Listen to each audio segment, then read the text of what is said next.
Caleb Miller found the cabin tucked into the folds of the Appalachians like a forgotten secret, a place the modern world had not bothered to sweep clean. He drove a beat-up Ford until the asphalt dissolved into gravel, then into a rutted dirt track that crawled uphill through a tangle of second-growth timber and kudzu.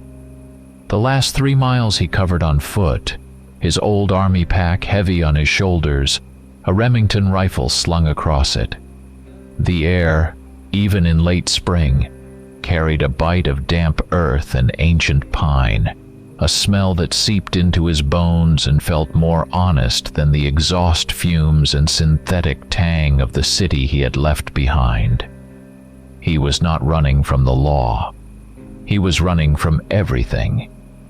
The rattling ghosts of distant sandstorms, the acrid smell of burning oil fields, the screams that still sometimes woke him in a sweat-drenched tangle of sheets, convinced the ceiling fan was the chop of a military transport helicopter. The Veterans Affairs doctors had used words like post-traumatic stress disorder and disillusionment, but Caleb just called it tired. Tired of noise, tired of people, tired of fighting battles that felt pointless the moment they were won. So he traded the desert for the deep green, the concrete for the loam, hoping the quiet would finally still the hum in his brain. The cabin was a modest 2-room affair, built from rough-hewn logs generations ago. It leaned a little to the west, like an old man wary of standing straight, but the roof was sound, and the stone fireplace still drew smoke. No electricity, no running water, just a well pump that groaned like a dying beast before spitting out a gush of icy, metallic-tasting water. It was perfect. A place where his combat boots, once accustomed to navigating improvised explosive devices, now tracked mud and pine needles. Here his tactical training meant something different, reading the signs of the forest, tracking deer, understanding the rhythm of the wild. Here, the skills that had made him a ranger, a man built for survival in hostile lands, found a new, quiet purpose. The nearest settlement, a collection of weather-beaten shacks and a general store that smelled of stale coffee and sawdust, was a good 30 miles east. He went there a few times for supplies, exchanging curt nods with the locals. They were a tight-lipped bunch, their faces etched with the hard lines of generations spent wresting a living from stubborn land. They talked in low murmurs, their eyes darting, about things that made Caleb's pragmatic mind roll. Missing livestock, prized hunting dogs vanishing without a trace, even a couple of folks just up and disappearing. They never said werewolves or monsters. They just called them critters. "Something ain't right with the critters in these parts, old man," Silas mumbled, chewing on a tobacco plug, his gaze fixed on a distant fog-shrouded peak. "Big ones, smart ones. Ain't no bear, ain't no wolf." Caleb, a veteran of conflicts both foreign and domestic, dismissed it as mountain superstition, the kind of tall tales born of too much moonshine and too many long, lonely nights. He attributed the incidents to drunkards' ramblings, clever coyote packs, or mundane moonshiner disputes gone sideways. His experience had taught him to look for rational explanations, for the human element, for the bullet or the knife, not the claw or the fang of some mythical beast. But as the weeks bled into months, the wilderness, initially a balm, began to hum with a subtle dissonance. He started noticing things, tracks for instance, deeper than a deer's, wider than a coyote's, with an unnatural splay to them. They were not clearly defined, always on the muddy banks of a creek or where the leaf litter was thin, but they were undeniably large. too large for anything he had ever seen in these woods. He rationalized them as tracks left by a large, unusual bear or a mountain lion with a strange gait. But the nagging doubt persisted, a burr under the saddle. Then there was the silence. The woods were not truly silent, not ever. There was always the rustle of leaves, the chirp of crickets, the distant hoot of an owl, the murmur of the creek. But sometimes, especially as dusk bled into night, an unnatural hush descended. The birds stopped singing. The crickets fell quiet. Even the wind seemed to hold its breath. It was a suffocating quiet, like the air itself had turned to glass, and the only sound was the frantic pounding of his own heart. Then, from the depths of that silence, a sound tore through the air. A howl. Not a wolf's mournful cry, not the throaty roar of a black bear. This was deeper, more guttural, with a ragged edge to it that spoke of immense power and something fundamentally wrong. It was not an animal call, it was a sound born of nightmare, a sound that resonated in his chest cavity and made the hair on his arms stand on end.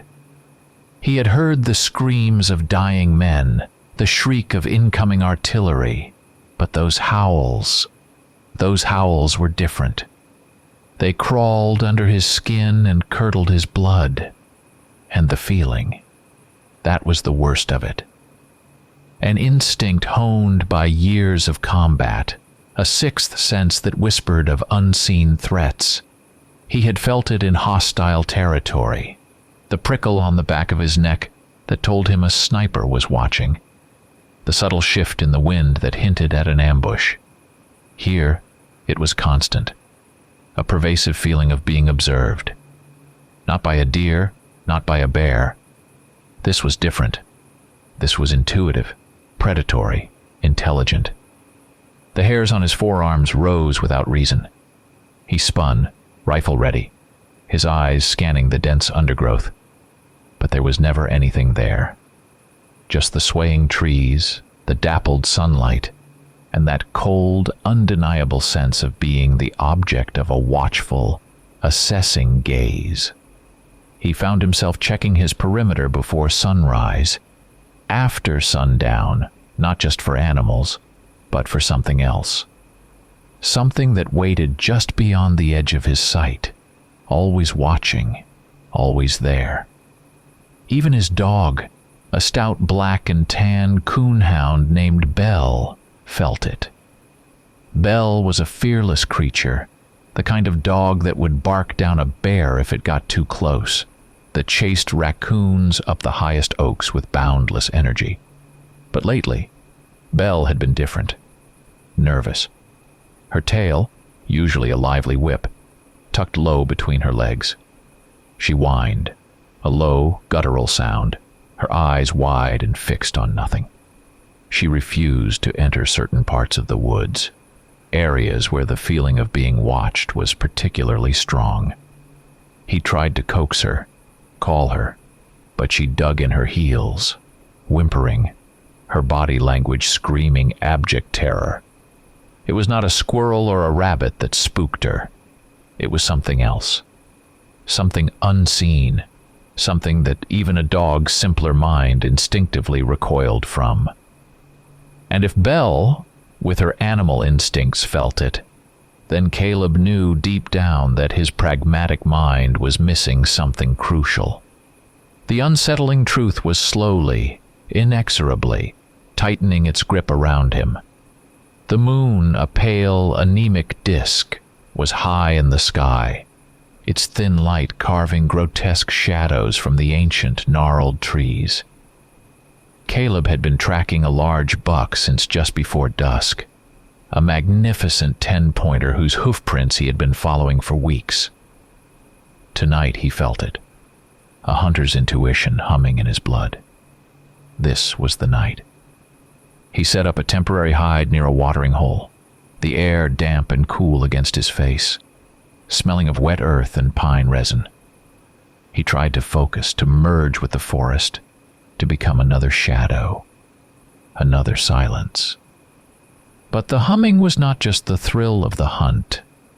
It was that familiar unease, the prickle on his neck that had become his constant companion in these woods. He kept telling himself it was the adrenaline, the residual jumpiness from his past. A man who had seen too much could always find shadows, even where none existed. Then the sound started. Not the familiar night noises of the Appalachians, not the rustle of a raccoon or the slither of a snake through dead leaves or the distant, mournful bay of a real wolf. This was different. It was a guttural scraping, a deep, resonant growl that vibrated through the earth itself, closer than it should have been. It had a wet, tearing quality to it, like metal ripping through flesh, followed by a series of sharp, almost percussive snaps. A sound too strong for a bobcat, too complex for a bear. It was a sound of immense power, of unnatural strength, and it came from the direction of the watering hole, where his buck was surely headed. Caleb's instincts, honed over a lifetime of anticipating danger, flared. The Remington rifle was already cradled in his arms, safety off. He moved slowly, deliberately, each footfall placed with the precision of a silent presence. The air grew colder, heavy with a new, alien scent, something musky and rank, like wet dog mixed with fresh blood, but beneath that, an unsettling hint of something else, something metallic and sharp, like a forgotten butcher's shop. He peered through a screen of dense rhododendron, his eyes straining in the gloom. The watering hole was a patch of moonlight-dappled stillness. Then it moved. From the deepest shadow, at the very edge of his peripheral vision, it emerged. Not a wolf, not a bear. It was too tall, too upright. In the anemic moonlight, the creature was a hulking, monstrous silhouette, closer to a man than any animal, but impossibly broad, shoulders stooped under a shaggy pelt that seemed to absorb the light. Its head was too large, snout too long, ears too pointed, but the way it moved, the sinuous ripple of muscle under its coat, was sickeningly human. This was not myth. This was real, and it was pure, unadulterated savagery, a primeval force given terrifying form. It was a damned werewolf. All the rationalizations, all the dismissals, shattered in an instant. The creature was tearing at something on the ground, something large and dark. The smell of fresh blood, hot and coppery, filled the air. It lifted its head, and even in the dim light, Caleb saw the glint of enormous fangs, felt the sheer predatory intelligence in its eyes. Ranger instincts took over. There was no time for thought, only reaction. This was not a hunt for venison. This was a fight for his life, and he was outnumbered, outmatched, and facing something that defied all known biology. He raised the Remington, the familiar weight a small comfort in the face of the impossible. The crack of the rifle shot ripped through the night, echoing off the silent trees. The creature shrieked, a sound of fury and pain that was chillingly human in its agony, and spun. Caleb saw the dark stain blossom on its shoulder, but it did not fall. Instead, it launched itself forward with impossible speed, a blur of fur and claws. Caleb fired again, aiming for the center mass, the shot loud enough to make his ears ring. He saw the impact, a sickening thud, but the creature was still coming, a terrifying, unstoppable force. It covered the 20 yards between them in what felt like a single, monstrous leap. He dropped the rifle, useless against such a charge, and dove, rolling just as a set of claws, long as carving knives, ripped through the air where his head had been. The stench of it, hot and foul, filled his nostrils. He scrambled back, his mind racing, searching for anything, any advantage. His knife. Always his knife. He pulled the thick, combat-grade blade from its sheath, its cold steel a meager comfort against the overwhelming terror. The creature, roaring, came again, its sheer size filling his vision. It struck not with a claw, but with a massive fur-covered forearm, sending him flying backward into a thicket of thorns. Pain exploded in his side, fire blooming across his ribs. He grunted, forcing himself up, the thorns tearing at his clothes and skin. He knew what he had to do. Not kill it. Just hurt it enough to make it retreat. He saw an opening as it paused, surprised by his resilience, its massive chest heaving. It was bigger than a grizzly, faster than a cougar, and its eyes, burning with a terrible ancient hunger, held a terrifying glint of something knowing.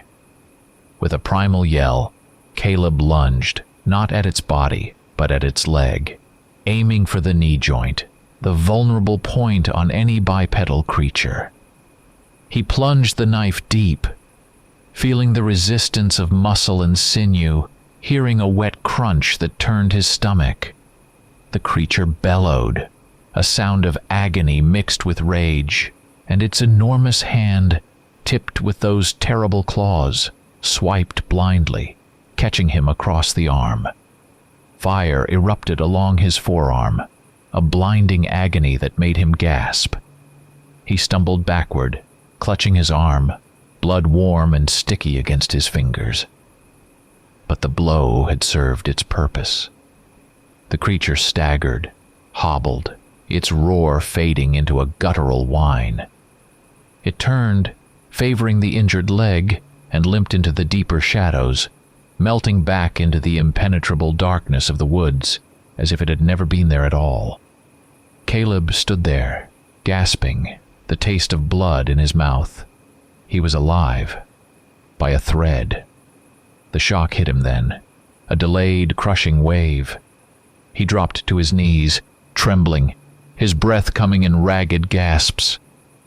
He looked at his arm, the flesh ripped open, blood oozing freely.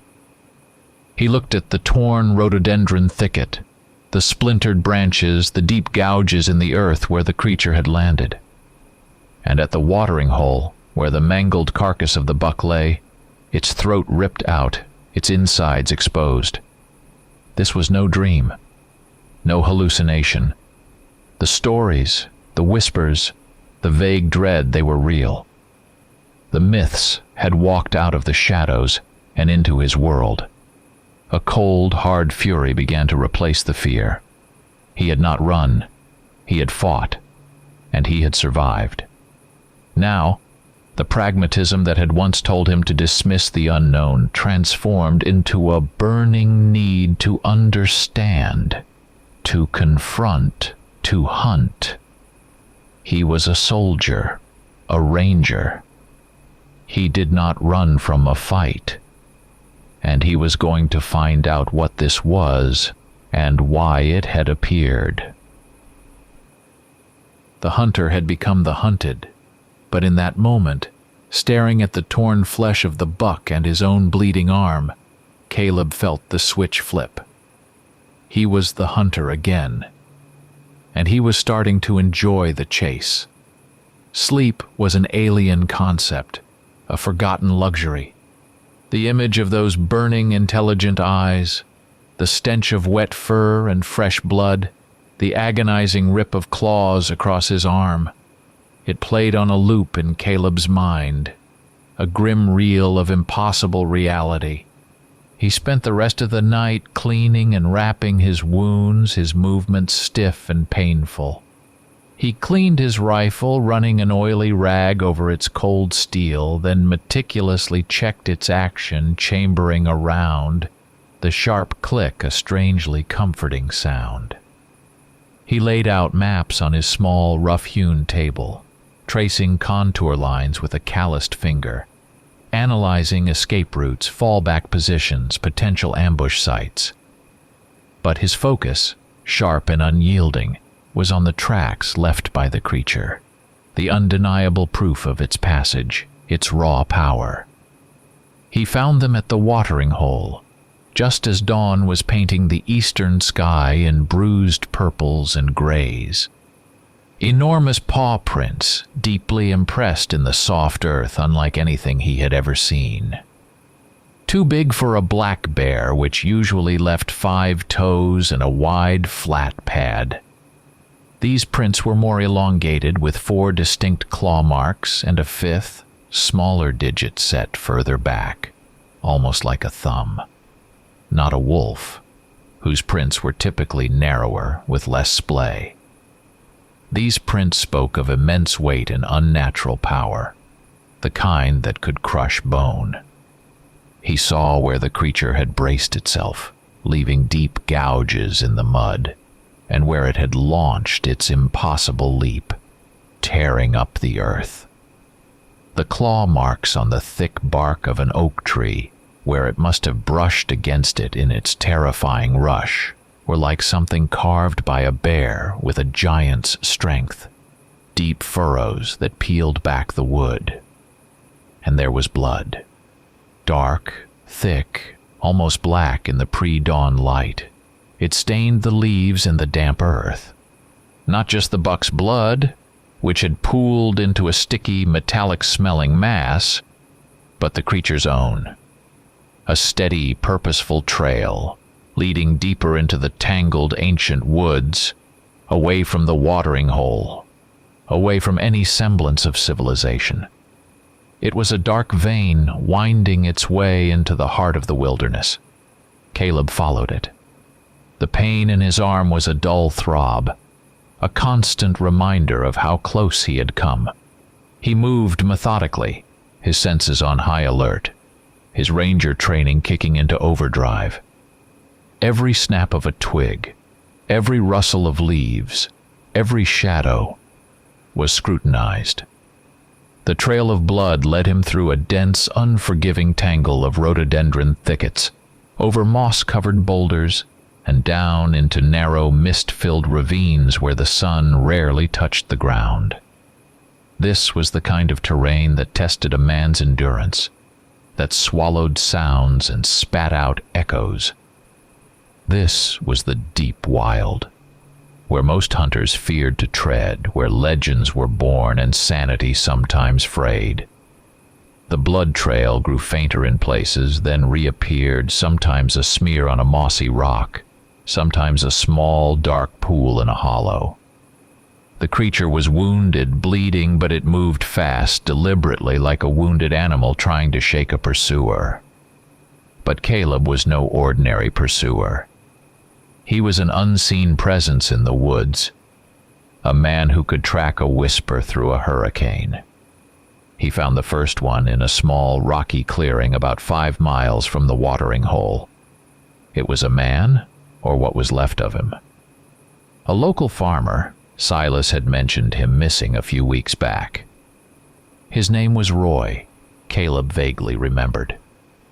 Roy, who was known for his prize-winning hogs and his fierce independence. The sight was indescribable, even for Caleb, who had seen the brutal aftermath of explosions and firefights. Roy's body was ripped apart, the limbs twisted at unnatural angles, the bones shattered like kindling. It was a tableau of monstrous violence, as if a whirlwind of razor claws and immense teeth had torn through him. The ground around the body was churned earth and splattered blood, and the air hung heavy with the sickly sweet smell of decay and something else, something metallic and sharp, like the smell of a freshly opened tin can. But amidst the chaos, Caleb saw something that chilled him to the core. Certain organs were missing, not torn out haphazardly, but removed with an unnerving precision.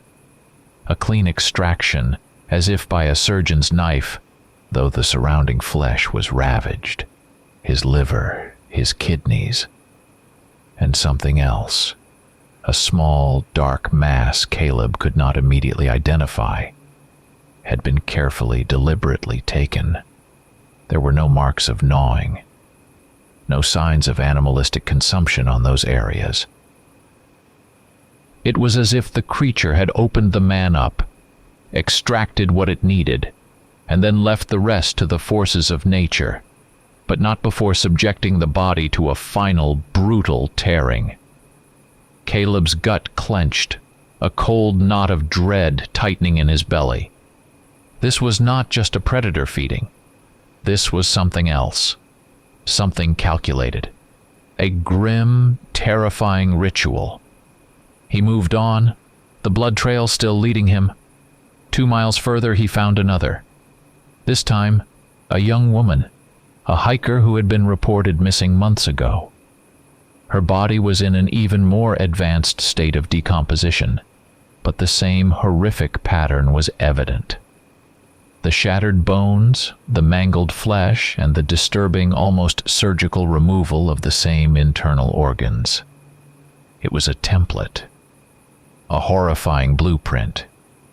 Caleb pulled out his waterproof notebook and a small, disposable camera he carried for documenting signs of game. His military training, his detective instincts kicked in.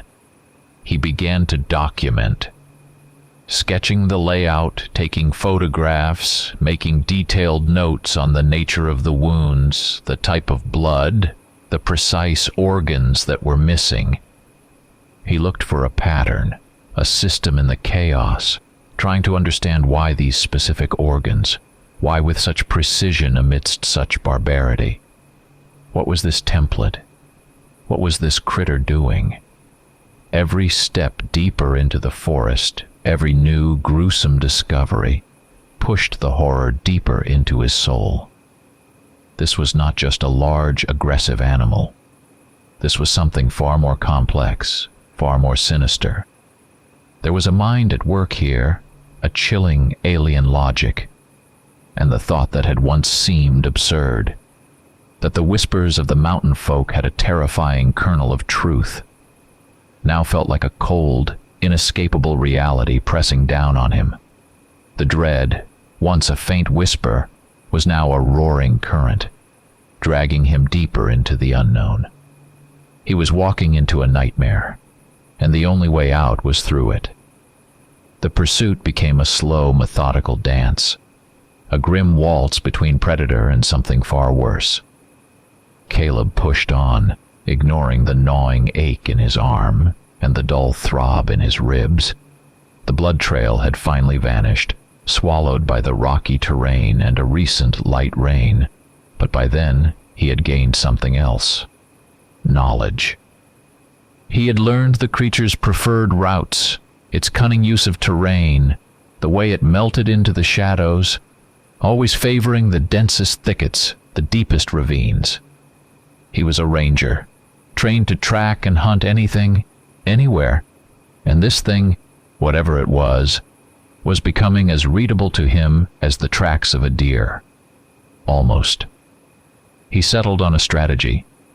This creature, by its very nature, would eventually return to its kill site, or at least to the general vicinity. Or, if it was as intelligent as he was beginning to suspect, it had a pattern, a hunting ground, a territory it patrolled. Caleb chose a vantage point overlooking a narrow game trail, a choke point where the creature would certainly pass if it was ranging through this section of its territory. He used his skills to become part of the landscape. Camouflaged, motionless, breathing shallowly, his heart a steady drum against his ribs. He waited. The air was cool, carrying the scent of damp earth and decaying leaves. Hours bled into each other, marked only by the shifting light and the slow crawl of shadows across the forest floor. He had eaten a sparse meal of jerky and a granola bar, conserving his water. He was a coil of barely contained tension, his senses stretched taut, anticipating. He knew that if he was wrong, if he was spotted first, this wait would become his last. Then, just as the sun began its slow descent, painting the western sky in fiery oranges and purples, he saw it. It emerged from the gloom of an ancient stand of hemlocks, a dark, hulking mass that flowed over the uneven ground with an unnatural grace. It moved with the silent economy of a phantom, its enormous bulk making no sound as it stepped over fallen logs and through rustling leaves. This was the one, he knew it, the injured one. A slight limp was still discernible in its powerful left hind leg, and a dark stain, almost healed but still visible, marred its shoulder. Caleb brought the Remington to his shoulder, the scope finding the creature instantly. It was even bigger than he remembered, a monstrous testament to savage power. Its body was a thick knot of muscle, covered in shaggy, dark fur that looked matted and stained in places. Its head was massive, wolf-like, but distorted, too broad, too deep. He saw the glint of enormous fangs, gleaming wetly even in the failing light, and the sharp, pointed ears twitching, perpetually listening. But it was the eyes. As the creature paused, its snout lifted, testing the air, its gaze swept across the tree line directly at Caleb's position. In the scope, through the gathering gloom, he met those eyes. And what he saw there made the hair on his arms stand up, a chill creeping up his spine that had nothing to do with the dropping temperature. These were not the eyes of a wolf, hungry and predatory, not the dull, instinct-driven gaze of a bear. These were human eyes. No, not human. Something older, colder, far more ancient. There was a flicker of something terrifyingly familiar in them, recognition and intelligence. A profound, calculating intelligence that was utterly devoid of emotion. It did not snarl, it did not growl. It just looked at him, its head tilted slightly as if assessing, analyzing. This was not an animal sensing a threat and preparing to charge. This was a mind, evaluating, judging. It was testing him. The realization hit Caleb with the force of a physical blow. The creature was not just reacting to his presence. It was comprehending it. It understood the cold gleam of the rifle scope, the threat inherent in the stillness of a concealed hunter. It understood strategy, the concept of danger, the potential consequences of a direct confrontation. It understood that Caleb was not just another animal in the woods. He was an armed, capable adversary. It was not an attack. It was a damn test. He held his breath, his finger resting lightly on the trigger. He could take the shot. He had the advantage, the element of surprise. He could end it, but something held him back.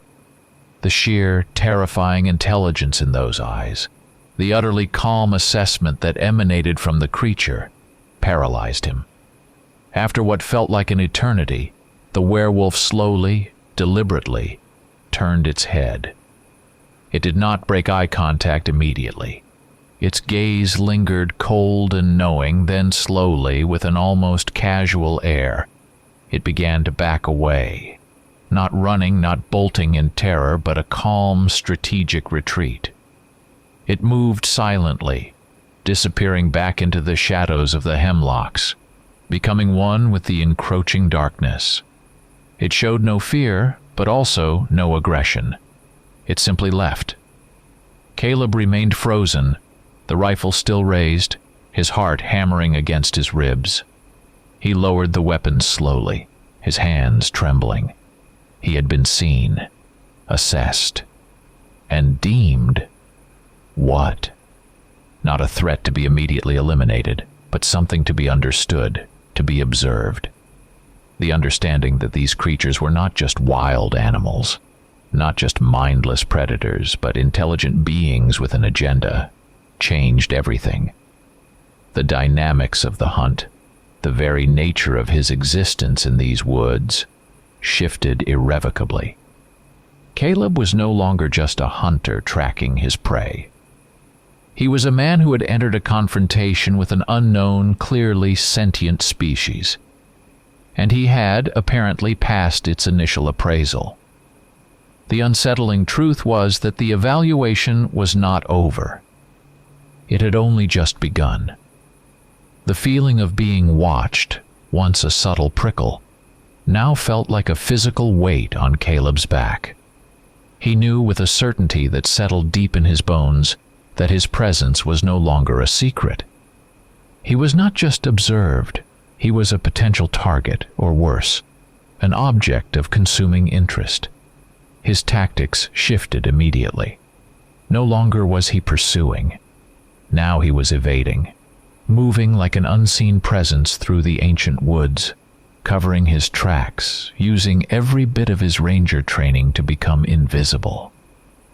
He learned to read the subtle signs of their presence, the unnatural silence that preceded them, the faint, musky scent carried on the wind, the occasional, almost imperceptible displacement of leaves that spoke of something too large, too heavy, yet too quiet, passing by. His desperate, evasive trek inadvertently led him deeper into a part of the Appalachians few men had ever seen. The trees grew impossibly tall here, their ancient limbs draped with thick moss, forming a perpetual twilight. The ground was a tangle of exposed roots and granite outcroppings, scarred by eons of ice and rain. He followed a winding deer trail that eventually opened into a vast hidden hollow, a natural amphitheater ringed by sheer cliffs and dense, impenetrable stands of timber. And there, tucked into a particularly dark cleft in the rock face, he saw it. A massive opening, a maw leading into the earth too large, too regular to be a mere bear's den. This was a cave. A system of caves, he surmised, hidden for centuries, perhaps millennia. A lair. Caleb circled cautiously, patiently. He found a high ledge covered by a curtain of hanging vines and thick foliage that offered a perfect, unobstructed view of the cave entrance without revealing his position. He settled in, his rifle ready, his heart a steady beat against the silence. And he watched. What he saw defied every expectation, every animalistic assumption he had held.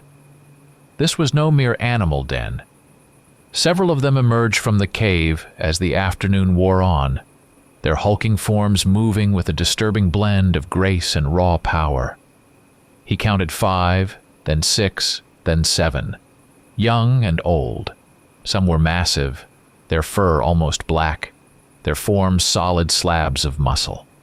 Others were smaller, their movements still a little awkward, their fur a lighter shade of gray or brown.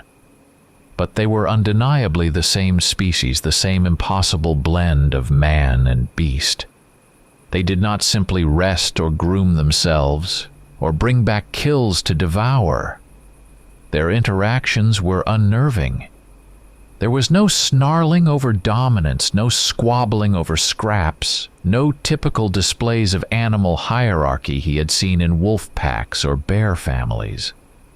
Their movements were ordered, almost choreographed. They interacted not with growls or snarls, but with low, guttural rumbles and sharp, almost conversational barks that carried an unnerving intelligence. There was an eerie, unsettling organization to their movements, a purpose that eluded him. This was not a pack in the traditional sense, driven by the primal needs of hunt and survival. This was something else. He watched in a state of growing bewilderment as the older, larger creatures, presumably the alphas, began to interact with the younger ones. It was a terrifying, silent teaching. It was not just survival lessons. It was a rigorous, brutal training. He saw them engage in exercises of incredible agility, leaping across impossibly wide gaps, scaling sheer rock faces with ease, their claws finding purchase in minute cracks. They practiced their movements, their balance, their coordination. They moved through dense undergrowth, their enormous bodies as silent as falling leaves, their movements refined, practiced. They taught each other, demonstrating techniques, correcting flaws with a nudge or a low growl. This was a school, a training camp for what he could not fathom. They were honing their senses, their physical prowess, their stealth, but not for hunting. That was the disturbing part. Their drills were about movement, about observation, about infiltration. They were not practicing taking down prey animals. They were not practicing tearing apart the bodies of the local farmers, whose remains he had found so horrifically dismembered. If they were not training to hunt for sustenance, then what was their true purpose? What was the grim logic behind these terrifying, highly organized lessons? The question clawed at Caleb's mind, a fresh terror in itself. The pieces he was gathering did not fit any puzzle he knew. The traditional understanding of predatory beasts, of simple, savage monsters, crumbled around him. He felt as though he had stumbled into a hidden chamber of the world, where the rules of existence were vastly different and infinitely more terrifying than anything he had ever imagined. The more he learned, the less he truly understood, and that growing incomprehension was a cold, alien hand tightening its grip around his heart. Caleb maintained his hidden vigil for days, the damp chill of the cave air seeping into his bones, his muscles stiff from immobility. He devoured sparse rations, drank from his canteen, and relieved himself in careful, silent movements. His world had shrunk to the narrow focus of the cave entrance, the hulking forms of the werewolves, and the chilling lessons they imparted. He watched them with a detached, clinical eye, trying to decipher the grim syllabus of their school. What he observed only deepened his unease. Their training was not about attacking, not in the way a wolf pack practices coordinating a kill. It was about something subtler, more insidious: pursuit, evaluation, encirclement. They practiced isolating, observing from a distance, then moving in for a precise confrontation. There was a horrifying, almost intellectual element to their drills. He began to focus on one of the younger werewolves. It was smaller than the others, its fur a dappled gray-brown, its movements a touch less fluid, less practiced. It hesitated more, its head tilted in what Caleb impossibly interpreted as a flicker of confusion. It was clearly still learning, still adapting to its monstrous form, still grasping the brutal etiquette of its kind. It was a newly transformed human, or one that had not quite shed its former instincts. There was a flicker of something in its eyes that seemed less fierce, less cold than the others, almost indecisive. Then came the lesson that would forever burn itself into Caleb's memory. The older, dominant beasts brought out a new prop for their training. It was a human figure, obviously not alive, but chillingly realistic. A dummy or a body they had prepared. It was set up in a clearing just outside the cave entrance, slumped against a tree. The young werewolf was commanded to approach it. The exercise began. The younger creature circled the figure, demonstrating stealth, moving with a surprising lack of sound for its size. Then it was meant to engage, to simulate, something. But as it got close, its powerful claws poised, its massive jaws agape, something in its posture faltered. Its head cocked. It paused. And for a split second, Caleb saw it. A flicker of hesitation, a momentary tremor that rippled through its massive frame. It was subtle, almost imperceptible, but it was there. A hesitation that felt like a spark of empathy. Or, Caleb thought with a sickening lurch in his stomach, it was a flicker of pity. It was a fleeting moment. A ghost of an emotion, but it was enough. One of the largest, oldest werewolves, a beast whose fur was streaked with gray and whose eyes held an ancient, chilling intelligence, emerged from the shadows. It moved with terrifying speed, a blur of muscle and fury. It did not growl. It did not roar. It simply moved. And in a single, brutal, utterly cold-blooded motion, it struck the young werewolf. The sound was sickening. A wet, tearing crunch of bone and flesh, followed by a choked, gurgling gasp. The young werewolf, caught off guard, barely had time to react. Its body crumpled, convulsing once, twice, then lay still. It was dead. Executed. It had barely had time to fully revert to its human shape, its form still halfway between man and beast, a final, grotesque testament to its brief, brutal life. This was not a casual punishment, not a disciplinary action. This was a demonstration. A cold, surgical, utterly merciless execution performed with a horrifying detachment that chilled Caleb to the bone. The reason for the killing, however, was the true horror. The older werewolf stood over the slain younger one, its head tilted, and a series of low, guttural barks, almost like words, echoed through the clearing. Caleb could not understand the sounds, but the chilling, telepathic impression that followed was clearer than any spoken word. It settled into his mind like ice water. The young one had not been killed for weakness, not for failing to be swift enough, or strong enough, or stealthy enough. It was killed for showing pity, for a human. The truth hit Caleb like a thunderclap, ripping through the last vestiges of his sanity and his understanding of the world. It was not about physical weakness. It was about moral weakness, by their terrifying standards. The werewolves did not hunt for food.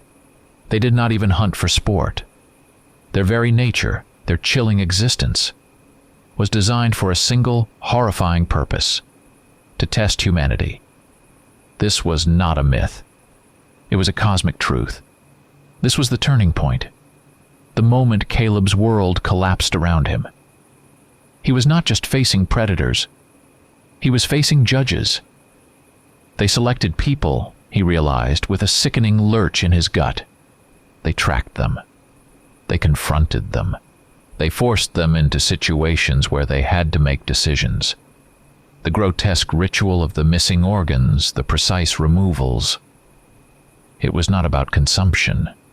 It was about assessment. They were not parasites, preying on the weak. They were selectors, sifting through the dross, choosing the strongest, the most ruthless, the most adaptable. His fight for survival was not a simple battle for his life. It was a test, a judgment. And the world he had known, the comforting illusion of a universe governed by comprehensible laws, crumbled into dust. This was not a struggle for survival in the usual sense. This was something far deeper, far more ancient, and infinitely more terrifying. He had stumbled into a vast, hidden, cosmic mechanism, and he was now inextricably a part of it. The shock of witnessing the execution, the horrifying revelation of their true purpose, had left Caleb reeling. He stayed hidden, curled in his rocky perch, feeling the world shift on its axis. The cold, ancient, almost telepathic impression of the Alpha's judgment, chilling him to his core, had begun a seismic rearrangement of every fact, every intuition, every fear he had ever held. He started to piece together the fragments, and the resulting mosaic was one of unspeakable, existential horror. All the legends, the whispers from old Silas about missing farmers, the newspaper clippings he had seen about vanished hikers and hunters in the remotest reaches of the Appalachian Trail. Even the unconfirmed military reports of entire platoons disappearing in certain hot zones overseas. He had dismissed them as local superstitions, accidents, or misdirection. Now he understood. These were not random events. They were part of a hidden system, a series of exams. Humanity, blissfully unaware, had been undergoing these trials for centuries, millennia even. Every strange story, every unexplained disappearance, every fragment of folklore about things that walked on two legs in the night, they all now made a terrifying, coherent sense. If they were selecting the strongest, the ruthless, the worthy, then for what purpose? The answer came, unbidden, with a sickening clarity that turned his blood to ice, to ensure that only those who truly deserved to survive, who embodied the ideal of resilience and primal strength, would continue. They were culling the herd, not for food, but for quality, for the sake of the species. Humanity was their livestock, but not for slaughter, for genetic purification. Now Caleb's fear was not merely the primal dread of being torn limb from limb. It was something far more insidious, more soul-crushing. He was not just afraid of being killed. He was terrified of being failed on this unspoken, merciless exam. Every action he had taken since entering these woods, every decision, every display of strength or weakness, every rationalization, every instinctual reaction was being weighed, measured, and judged. He was a specimen under a microscope, his entire being scrutinized by forces utterly alien yet intimately familiar. The psychological pressure was immense. He no longer felt safe, not even in his carefully chosen hideout. Every rustle of leaves, every distant hoot of an owl, every shift in the wind felt like part of someone else's observation. He imagined their cold, intelligent eyes, watching him through the thick foliage, their ancient minds assessing his responses, his reactions. The sensation of being a lab rat in a colossal, timeless experiment, constantly under surveillance, tested by unseen criteria, bore down on his psyche with an almost unbearable weight. He began to see the werewolves not as mindless monsters, but as dispassionate judges, ancient and absolute, whose standards were beyond his comprehension, but whose verdicts were utterly, irrevocably final. The fear of death, once paramount, was overshadowed by the chilling existential terror of being found wanting, of failing the test of humanity itself. His mind reeled with the implications. If they were the judges, then who was the subject? All of humanity. Every person, every community, every generation. This was not just about his survival in the wilderness. It was about the very nature of existence. It was about the terrifying possibility that humanity's fate was not in its own hands, but in the unseen, ruthless assessments of these ancient judging beings. The gnawing certainty grew within him that he would inevitably face them again. Not a random encounter, not a desperate fight for life, but a final, deliberate confrontation. This would be the culminating stage of his own exam. He had proven his resilience, his combat skills, his ability to track and evade. He had witnessed their true nature and understood their chilling purpose. Now he wondered, what would be the ultimate test? What was the final question on humanity's most terrifying trial? And would he, Caleb Miller, ranger, soldier, and now reluctant scholar of the unspeakable, be deemed worthy? Or would he, like the farmer and the hiker, become another statistic in their ancient hidden ledger? The dread had become a living thing, a cold, hungry entity coiling in his gut, waiting for the inevitable. Caleb broke cover, the oppressive weight of unseen eyes pressing down on him. He did not run blindly. He moved with a cold, desperate calculation, feeling the methodical, planned pursuit behind him. It was not a chaotic chase, no frenzied baying or snarling. It was a well-orchestrated, disciplined maneuver, a chilling tactic of herding. He was being guided, not chased. They did not show themselves, not directly. But he felt their presence, their patient, inexorable pressure. He tried to cut left, aiming for a dense patch of thorny undergrowth he knew would slow any pursuer. And suddenly, an unnatural stillness fell over that section of the woods, or a faint guttural rumble echoed, subtle but unmistakable, steering him right. He attempted to double back along a high ridge, hoping to gain an aerial advantage, and then a series of sharp, almost percussive thumps like massive paws hitting solid earth made him instinctively veer off course. They were cutting off his escape routes, anticipating his every move, creating an intricate web of invisible barriers. They were not just chasing him, they were playing with him, a cat toying with a mouse, directing him along a predetermined course. The terrain became increasingly rugged, the ancient Appalachian folds deepening into a maze of vertical rock faces and narrow, twisting passages. He felt the trap tightening, the walls rising around him. Then he was in it, a canyon. Not a grand, sweeping chasm like those out west, but a series of interconnected claustrophobic defiles where the sky was a mere ribbon above and the air was perpetually cool and damp. The walls rose like brutal, unforgiving ramparts, 80, 100 feet high in places, slick with moss and dark with perpetual shadow. He understood then. This was no accident. This was their chosen arena, a deliberate selection of terrain designed to funnel and contain. He plunged deeper, the desperation rising, scrambling over loose scree and around massive boulders. The air grew colder, the light dimmer, until he was in a near total twilight.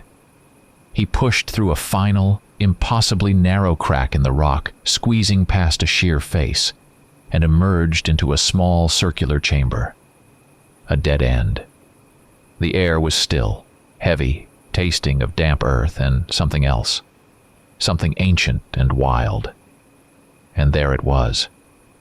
At the far end of the chamber, just beyond the last sliver of fading light, stood the Alpha. It was immense, even larger than the one he had wounded, its fur a darker shade, almost charcoal gray, its muscles rippling under its coat. But it was not its size that gripped him. It was its bearing. It stood utterly still, like a statue carved from living granite, its head held high, its eyes, those terrible, ancient eyes, fixed on him. This was no beast. This was a king. Its muzzle was flecked with gray, suggesting an impossible age, and its eyes held a profound, terrifying intelligence, not just cold assessment, but a depth of wisdom that seemed to stretch back through eons. There was no rage there, no predatory hunger, just a chilling, absolute certainty. It did not move to attack. It did not snarl or make a sound. It simply stood, watching him, its gaze penetrating, dissecting, absorbing every detail of Caleb's posture, his breathing, the frantic beat of his heart. It was evaluating him, assessing his mettle, his resolve, his very being. This was not a battle. This was the final inspection, the ultimate verification. Caleb felt it then, with a crushing certainty. Every step he had taken, every desperate decision he had made, every display of strength or weakness, every flicker of fear or determination had been meticulously recorded, analyzed, and measured against some unfathomable standard. He was being judged.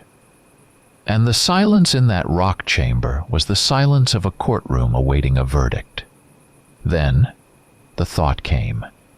It was not a sound, not a voice in his ears, but a profound, direct transmission into his very consciousness, as clear and undeniable as his own thoughts.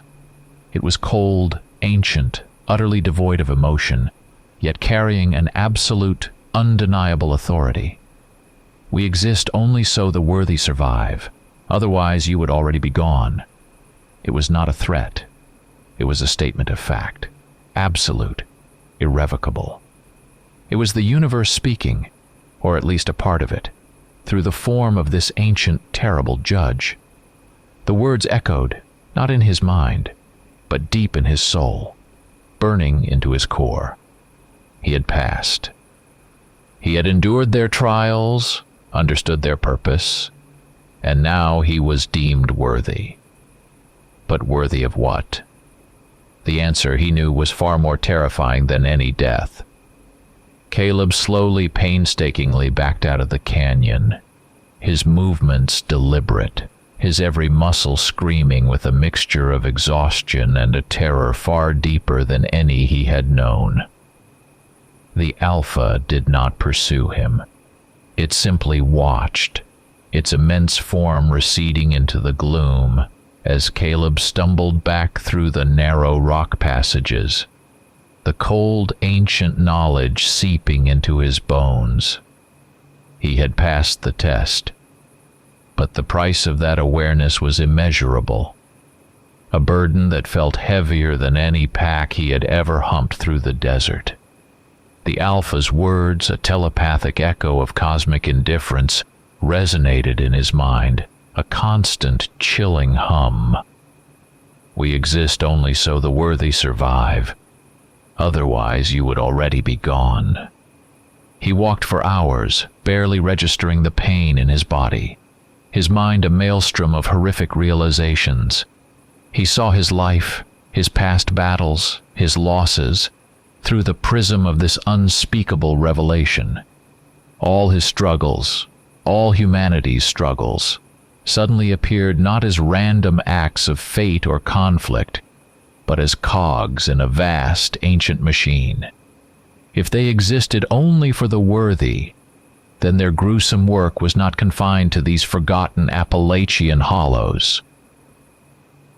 The thought expanded, shattering the confining walls of his immediate terror, and opening onto a vista of global, historical horror. He remembered news reports, history lessons, whispered conspiracies, the documented disappearances of entire platoons in remote jungles, forgotten armies swallowed by desolate wastes, sudden, baffling mass psychoses that swept through isolated communities, leaving madness and death in their wake. He had always dismissed them as anomalies, as the unfortunate products of human error or unknown pathogens. Now a chilling pattern emerged, clear and undeniable. He understood now. The werewolves were not an enemy in the traditional sense, not something that could be fought with bullets and bombs. This was not an alien invasion, nor a malevolent force that needed to be vanquished. This was something far, far worse. This was not a foe against whom one could strategize or launch a counteroffensive. This was a filter. It was a mechanism of nature or evolution, ancient as the earth itself. They were not an aberration, not an anomaly to be eradicated. They were an intrinsic, fundamental part of the world, woven into its very fabric, a primordial force that had existed since the dawn of life. This was the most terrifying realization of all. They were not fighting humanity. They were shaping it. They were the sculptors, and humanity was the clay. Caleb's mind raced, drawing horrifying parallels from history. The Black Death, wiping out a third of Europe's population. The Spanish flu, decimating millions.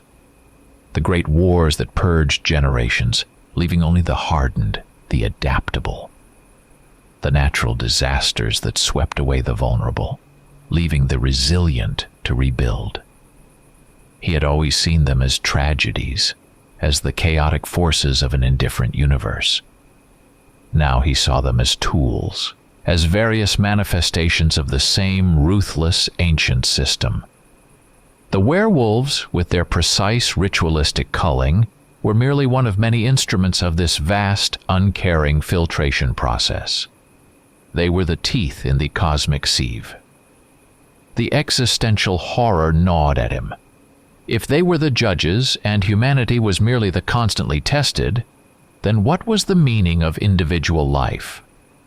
What was the purpose of striving, of building, of loving, if every generation was merely a fresh batch of specimens for a ruthless, unending experiment?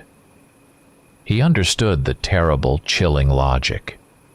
The goal of such a filter was not the well-being of any single human or group, but the ultimate long-term survival of the species, honed and hardened by the constant, brutal selection of the worthy.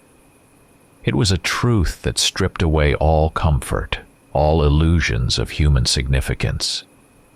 He had sought peace in the wilderness, only to discover a war so vast, so ancient, that humanity itself was but a battlefield, unknowingly fighting for its very right to exist, one relentless test after another. The quiet dread that had once been a whisper was now a deafening roar in his mind, a truth so profound and so terrible that it made the very notion of ordinary life seem like a cruel, elaborate joke. He was no longer just a man in the woods. He was a terrified, unwilling initiate into a cosmic horror beyond human comprehension. Caleb walked for another day and a night, not truly seeing the path, but following the deep animal instinct for self-preservation that had served him his whole life. His body was a dull ache, but his mind, freed from the immediate threat, spiraled further into the abyss of his new understanding. He assembled the fragmented pieces of the puzzle he had stumbled upon, and the picture that coalesced was not merely horrifying.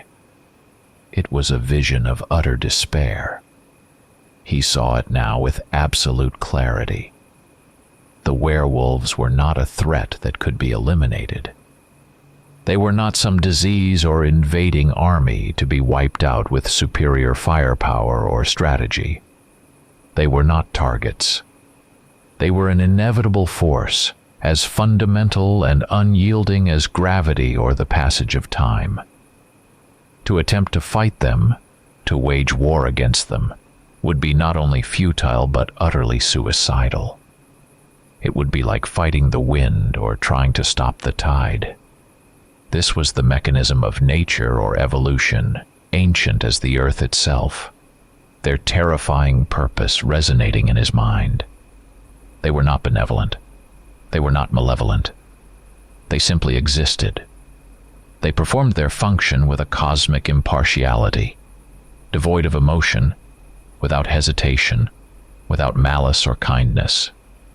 They were a force of nature, but one that could choose, could judge, could implement. They were not enemies. That was the most devastating truth. They were something far, far worse. They were a natural filter. A sieve that relentlessly sifted, crushing the weak, the complacent, the unwary, the merciful, to ensure that humanity as a species did not degenerate. This was the most terrifying revelation of all. They were not here to harm in the conventional sense. They were here to help, by their own twisted, ancient, and utterly ruthless logic. They were the unsentimental gardeners, pruning the human tree to ensure its strength. Caleb's thoughts, once confined to the immediate, the tactical, now spanned millennia. The great pandemics that swept civilizations clean, the seemingly random, devastating natural disasters that obliterated populations, the inexplicable military blunders that cost millions of lives, the cycles of famine and plague. They were all just manifestations of their work. Not malevolent interventions, but cold, dispassionate culling. The werewolves were merely one specific tool in this vast, ongoing process of evolutionary refinement. The burden of this knowledge was immense, a crushing weight that threatened to shatter his very sanity. He was a bearer of a terrible, unquantifiable truth. This knowledge isolated him completely, irrevocably, from all of humanity, which lived out its short, precarious existence in blissful ignorance and arrogant self-assuredness. He saw them all now, the people in their towns, in their homes, working their jobs, laughing, crying, loving, fearing, all of them unaware that they were perpetually on trial, every single moment of every single day, their existence conditional upon an unseen, brutal judgment. And there was no choice. If they were not enemies, then they could never be allies either.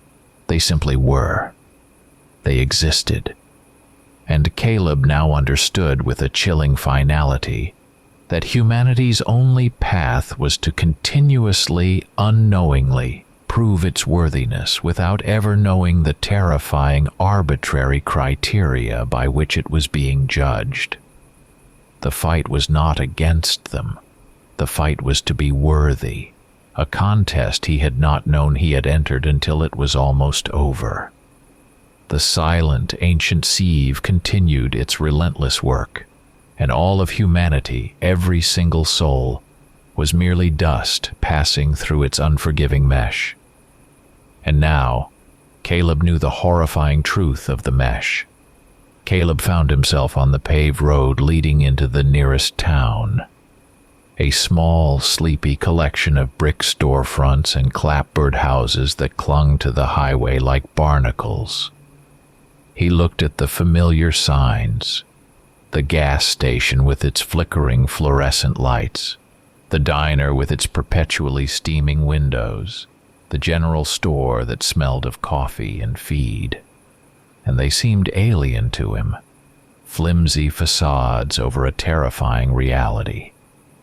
The everyday concerns of the people bustling about, their minor frustrations and small joys, seemed utterly trivial, a naive pantomime compared to the cosmic terror he now carried.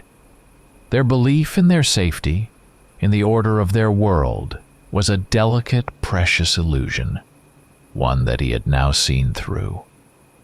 He walked into the general store, the bell above the door jingling merrily, a sound of ordinary life that grated on his ears. Old Silas, the store's proprietor, looked up from behind the counter, his eyes rheumy but sharp. "Caleb Miller," Silas drawled, chewing on his tobacco. "Ain't seen you in a spell. Thought the critters finally got you." He spat a stream of dark juice into a nearby spittoon, then chuckled, a dry, rattling sound. Caleb looked at him, at the weathered face, the faded denim overalls. He opened his mouth, the words of the Alpha, the chilling revelations, surging to his lips. "Silas," he began, his voice hoarse. "You were right. About the critters. But it's worse than you know. They're not just animals. They're judges. They're weeding out the weak. It's an exam, a trial, for all of us." Silas stopped chewing. His eyes, though, held no fear, only a kind of weary resignation. "Son," he said, shaking his head slowly, "you been out in them woods too long. Them whispers, them howls, they get to a man. You've been seeing things. Probably that bad water you're drinking up at your cabin." He turned to a new customer, dismissing Caleb with a wave of his hand. Just like that other fella, the one from the state park, went crazy ranting about him. Caleb tried the local sheriff, a big man named Earl who had known his family for years. Earl listened patiently, his broad face impassive, then clapped Caleb on the shoulder. "Caleb, buddy, you need to get some rest, and maybe talk to someone. That desert war, it messed you up good. No shame in that. We all got our demons." He was dismissed, unbelieved. They saw a veteran with post-traumatic stress disorder, a man who had cracked under the pressure of isolation and old traumas. His words, which to him were stark reality, were received as the ravings of a madman or a drunkard's tale. This rejection, this complete inability of others to comprehend the truth, amplified his isolation. He was now forever alone with his horrifying knowledge, an alien among his own kind, bearing a burden that made him fundamentally different from everyone he met. The town, the people, their comforting normalcy. It all felt like a performance he could no longer relate to. There was no peace there, no solace in their blindness. He bought his supplies, exchanged curt nods, and turned his back on the flickering lights, heading back into the deepening green. He returned to his cabin, the familiar scent of pine and damp earth still present, but now imbued with a sinister undertone. He sat by his small fire, the flames licking at the split logs, casting dancing shadows on the rough-hewn walls. He tried to find solace in the familiar rituals, the comfort of the crackling fire, the warmth against the creeping chill of the night. But the comfort was gone. The simple peace of the wilderness was a casualty of his knowledge. Night fell, deep and absolute, swallowing the last sliver of twilight. The fire snapped and popped, the only sound in the vast, consuming quiet. Then, from just beyond the range of the firelight, he heard it. Soft steps, not the clumsy tread of a bear, or the light footfall of a deer. These were deliberate, careful, too light for their immense size, too precise for any animal. A measured, intentional movement. The steps stopped. Caleb did not need to look. He knew. His breath hitched in his throat, but he did not move, did not reach for his rifle. He simply turned his head slowly, his eyes straining into the impenetrable darkness beyond the ring of light. He saw them, silhouettes, not one, but several.